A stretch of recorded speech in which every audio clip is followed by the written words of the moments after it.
Yo, what's going on, guys? Crispy Flakes here. Welcome to Extra Crispy, man. Drop that bitch-ass like on this video if you are part of the bitch-ass like squad.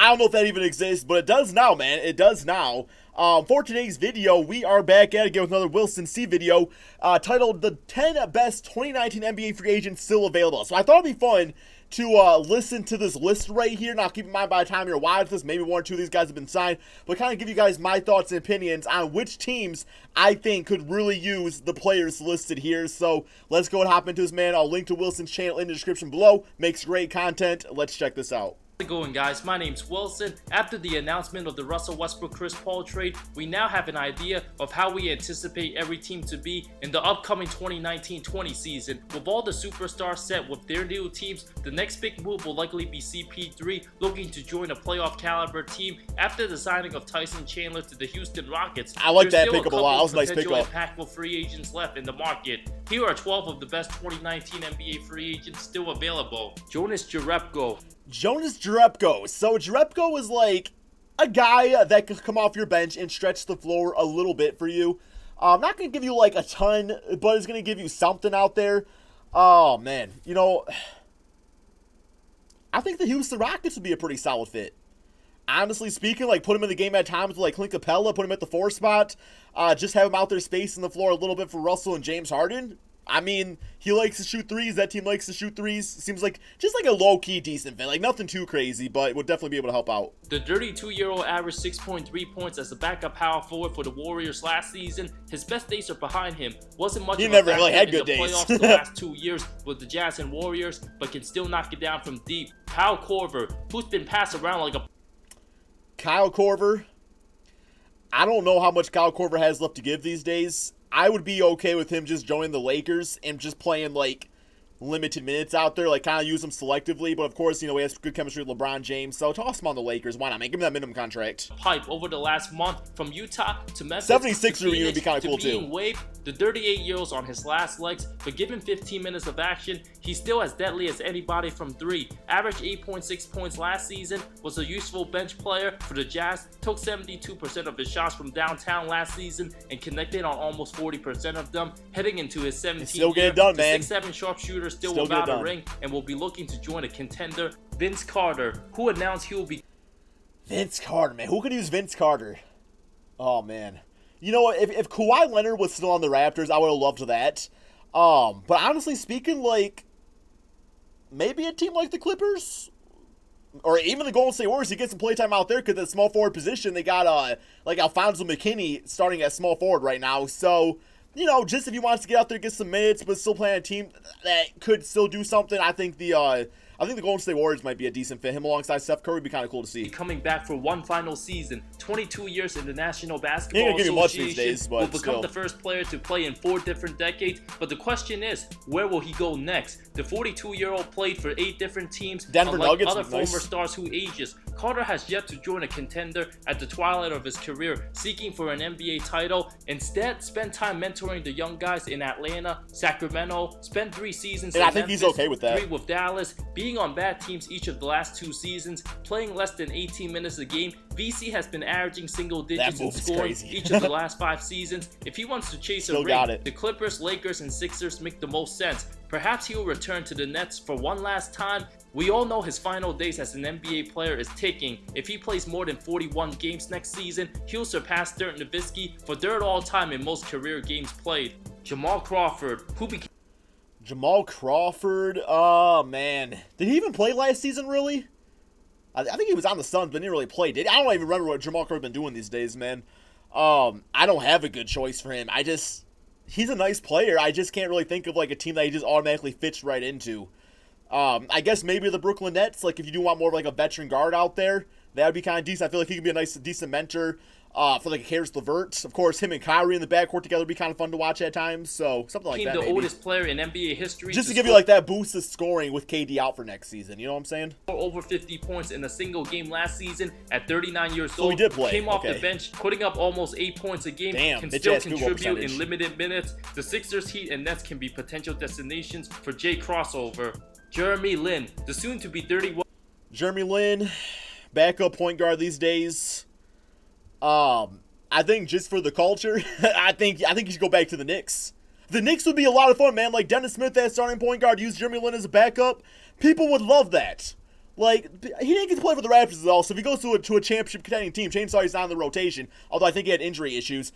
Go back to New York where it all started. Do it, Jeremy. Come on, man. Come on, man. Insanity days are far behind him. Coming off an NBA championship with the Raptors, becoming the first ever Asian American basketball player to win a title in the National Basketball Association, Lin was very limited with Toronto last season, played a total of only 8 postseason games in garbage time, averaged 9.6 points in 19 minutes of action. Maybe the Wizards sell John Wall's back. The Hawks and Raptors. After many injuries, the 6'3" point guard won't be a guy to depend on playing more than 30 minutes. In search of a new team, although no squad has officially expressed interest, a return to the Charlotte Hornets makes the most sense, where he drives best on the open court with his style of play in a fast-paced system. The team's not going to be good anyway, but adding Lin can help them score more points, avoiding embarrassment from the lack of offense from the other role players for the Hornets.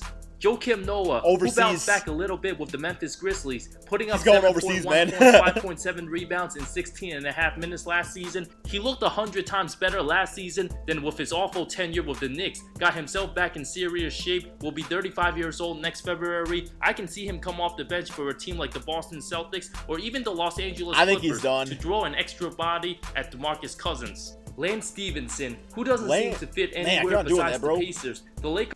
Lance Stevenson just always seems to play like a damn all-star when it comes to the Indiana Pacers. Maybe he just returns over there and tell Victor Oladipo's back. It could just kind of do his thing out there for, but I don't really see him go back to the Lakers. Man, I know a lot of these I'm saying like guys like return to teams, but I feel like when these guys get older or just, maybe they get to a system that doesn't like mesh well with their game, it's kind of safe just to go back to a system that you were already good in before. So I think that team makes a lot of sense. Of course, they lost Darren Collison to retirement. Tyreek Evans is gone because of mischief things out there. So Lane Stevenson going back there and kind of filling that void no longer have Wesley Matthews. I would like to see that, just for the short term. Lakers haven't re-signed him, having career averages of 8.6 points, 4.2 rebounds, 2.9 assists. The Brooklyn native still only 28 years old, having disappointing stints in LA, New Orleans, Charlotte, and Minnesota. He should really consider going back to Indy and stay there for the rest of his career, but has been working out lately in Vegas. I have no doubt somebody will pick him up. Check Diallo, who turned 23 before I don't care about him. Played 3 years with the Pelicans with averages of 5.5 points, 4.5 rebounds in limited action. The 6'9" power forward can provide a spark off the bench, can also play the center position, a potential steal at $2 to $5 million a year. Trey Burke, who rejuvenated his career a little bit with the Knicks, put up double digits in scoring each of the last... Trey Burke.